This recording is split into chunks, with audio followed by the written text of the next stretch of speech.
What's going on, everyone? Hopefully, y'all are enjoying your day. Thanks for those of y'all tuning in to episode 2 of the That's Textbook Sports podcast. If you haven't already, be sure to check out my last podcast where I was talking about can Geno Smith repeat what he did last year and much more. Go ahead and give me a follow on my YouTube channel at That's Textbook Sports, same as Spotify at That's Textbook Sports, and my Twitter page at textbook_sports. Once again, thank you all for tuning in. Appreciate it. And for today's episode, got a lot to discuss. Going to be discussing the drama in Indianapolis and what does Justin Fields have to do to prove he is the guy in Chicago and much more. So excited. Can't wait to get into it. And with that being said, let's get into it. So what does Justin Fields have to do to prove that he's the guy in Chicago? And how are you basing off your evaluation of a franchise quarterback? Are you basing it off of stats? Are you basing it off of wins? If you're basing it off of stats, how many passing yards and passing touchdowns does he have to throw for?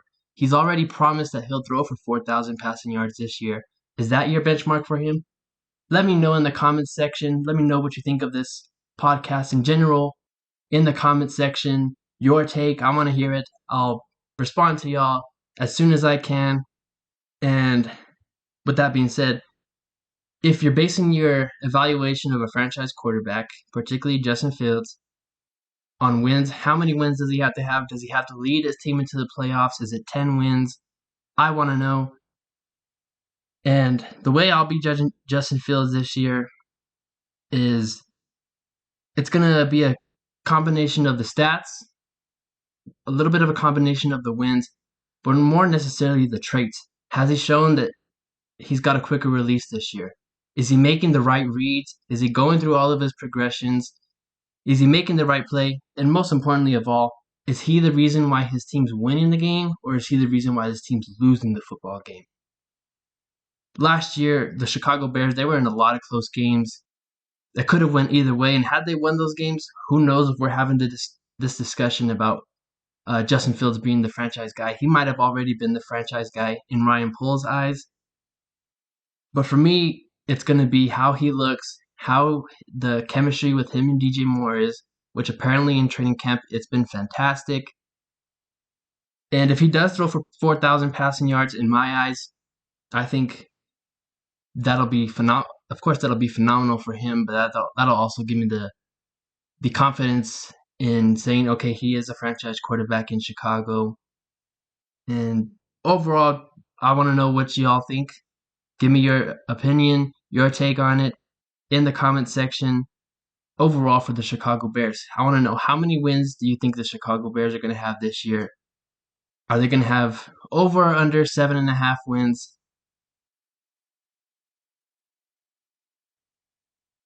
What is going on in Indianapolis? We all know running backs league-wide, they're not getting their value in terms of salary. And so there's been all of that chaos going on. And of course, Jonathan Taylor, he wants a new deal. He's in the third year of his rookie contract. Jim Irsay, apparently, he's not having it. And to understand this, let's rewind a little and take it into a time frame or a timeline. Now, last year, Jonathan Taylor, he suffers an ankle injury, sidelines him for a portion of games. And fast forwarding, on July 25th, he was placed on the PUP list.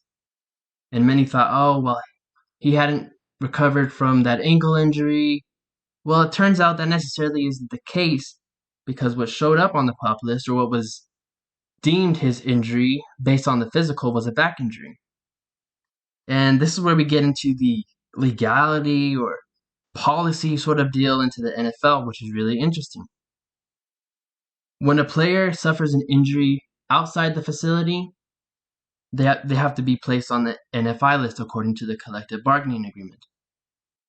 If they suffer an injury at the facility, they get placed on the PUP list. And so Jonathan Taylor, he suffers a back injury. It's outside the facility. And a lot of teams will let that slide. Even though their player suffered an injury outside the facility, they'll let it slide because they want their players to be working out. They want them to be getting better in the offseason. And then, of course, the running backs, speaking of the salaries, the running backs held a Zoom meeting to figure out what needs to be done so that way these running backs can get their value. Now, the next day, Jim Irsay has a out-of-pocket tweets, or the out-of-pocket tweets that follows in this timeline. But on July 26th, he tweets, and I quote, NFL running back situation. We have negotiated a CBA that took years of effort and hard work and compromise, in good faith by both sides. To say now that a specific player category wants another negotiation after the fact is inappropriate.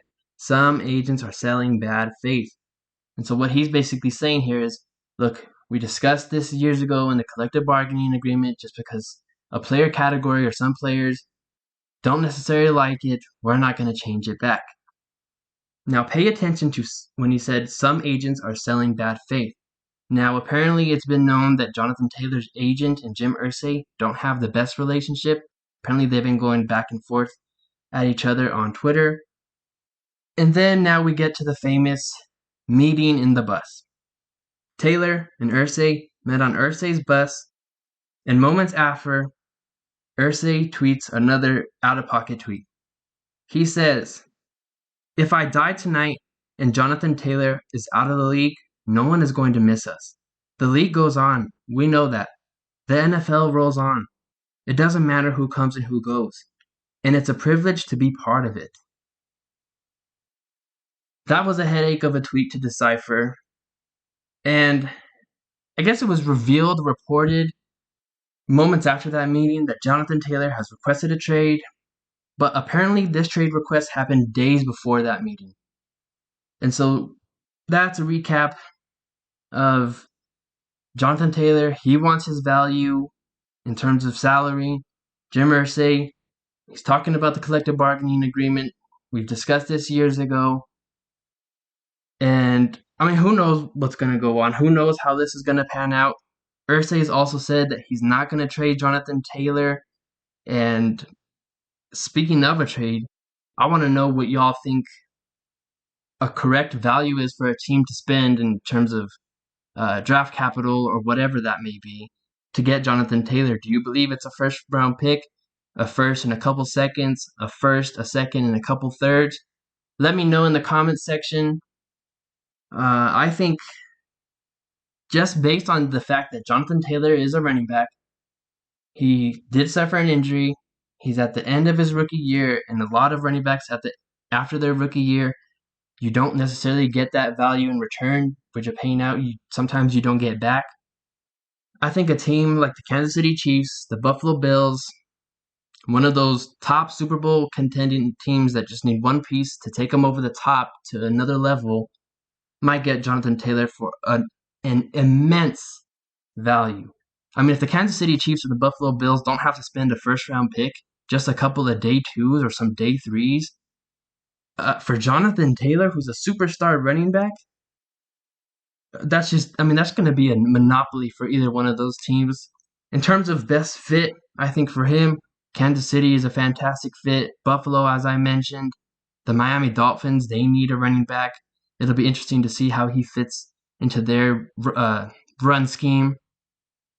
Then I also have the Chicago Bears in there. I think it'll be a good fit. That combination of him and Justin Fields and the fact that Chicago was a great rushing team.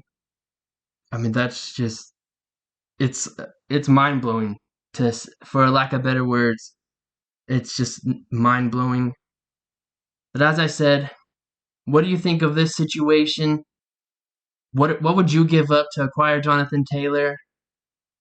On this show, I've mentioned so-and-so player is a great route runner. And so today I kind of want to dig into what I necessarily mean by a great route runner and what makes a receiver a great route runner. If you look around the league, some of the best wide receivers in the league, of course, you have, in my opinion, the best wide receiver ever, Jerry Rice. He was a great route runner. Then you have Justin Jefferson, Stephon Diggs, Cooper Kupp, Devontae Adams. and I know I might be missing a couple wide receivers out there. They're great route runners. And so you see this trend that usually if you're a receiver and you're a great route runner, you're most likely one of the top wide receivers in the league. Because as a receiver, that's the name of the game. The name of the game, or at least part of it, a third of it, is for you to get open, catch the football, and then if you have that special ability to take a slant for 80-yard touchdown, yards after the catch. And I'm going to break it down into a couple subgroups in terms of being a great route runner. First, I look at the receiver's hips and shoulders. Are the hips and shoulders in uniform? And what I mean by that is when you're running a route, let's say you're running a slug go route, which is a slant and then you go. When you're selling that slant, you want to be selling vertical at first. That way the defensive back is pushing back, trying to gain more ground. You don't want to have your hips cheating right early, otherwise that defensive back is going to know, oh, that's a slant. Look at the hips. The shoulders are kind of cheating. You're giving an indicator that this is going to be a slant. So that's what I look for. Is it all in uniform? Does every single route look exactly the same? And what I mean by that is a lot of receivers, especially when they get to that elite level, they'll make a lot of their releases off the line of scrimmage and their routes look the same. So what you might think is, oh, this is a slant route, they're going to take it into a go route. Or this is an out route, but they go with an out route and then it's an out and up. And so that kind of deal, that's what I look for in a wide receiver to specify as a great route runner. And next, when it comes to releases, what's your attack or what's your game plan when a defensive back is in press and let's say he's shaded a little to your outside right and you're having to run, let's say, an in-breaking route, like a slant or an in. What's your plan? Do you know what type of release to use in that scenario? And how good are you at doing it and creating that separation? And so, like as I mentioned, if a defensive back is playing what they call inside shade, which is about from your midsection to the right, and outside shade is going to be same way, but to the opposite, from your midsection to the left. If a defensive back's inside shade and you're having to run a slant route, in that scenario, I think the receiver should use what's called a diamond release, which is you're going to go sell like you're running vertical on a go, about 3 steps.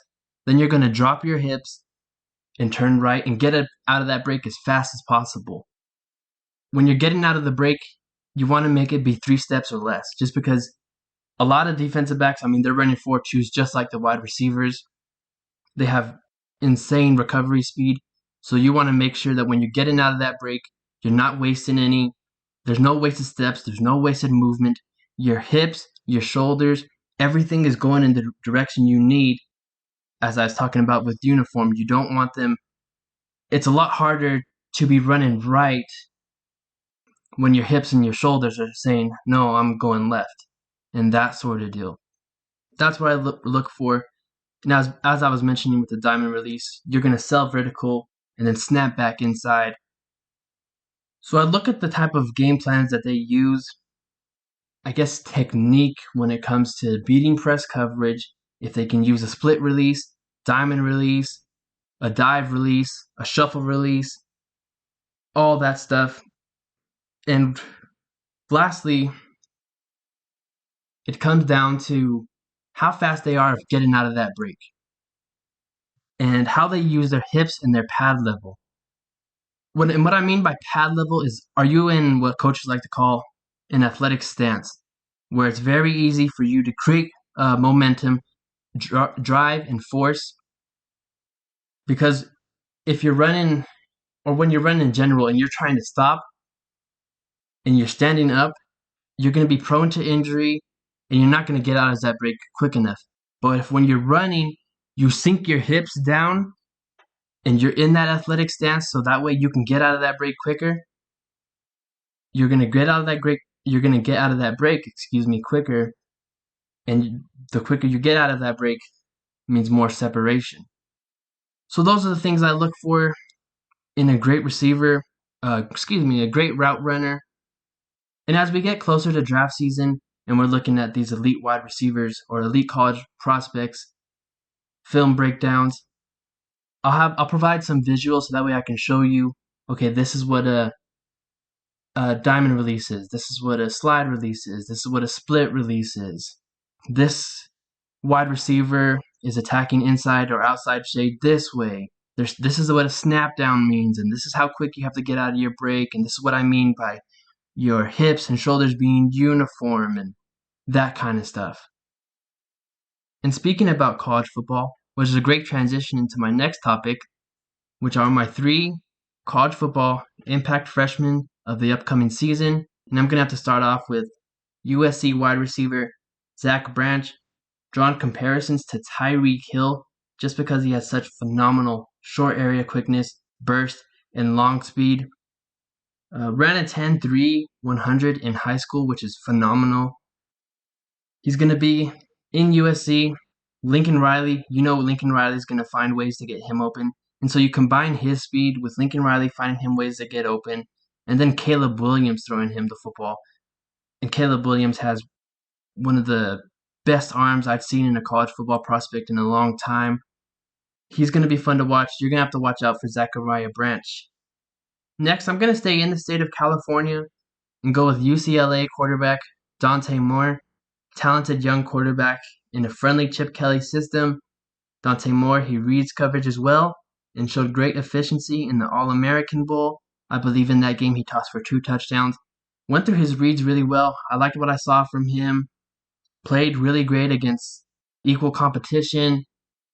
Now going across the coast to the University of Alabama. I've got former 5-star recruit, number 1 safety in his class, Caleb Downs. Caleb Downs, one of my favorite prospects in that high school recruiting cycle. He's one of those old school safeties that Saban likes. He's a physical punisher. He played running back too. His dad, as a matter of fact, played in the NFL. Uncle, I believe, Dre Bly, who's a position coach at North Carolina, played in the league as well. His brother, as a matter of fact, Josh Downs, was a 2nd-round pick for the Indianapolis Colts this past draft. And as for Caleb Downs, he's just one of those old-school, hard-nosed safety that Nick Saban loves. And I believe Caleb Downs is going to be the next Minkah Fitzpatrick for Alabama. Also want to give a couple honorable mentions to University of Texas wide receiver Jonte Cook and University of South Carolina defensive end Nicholas Harbor.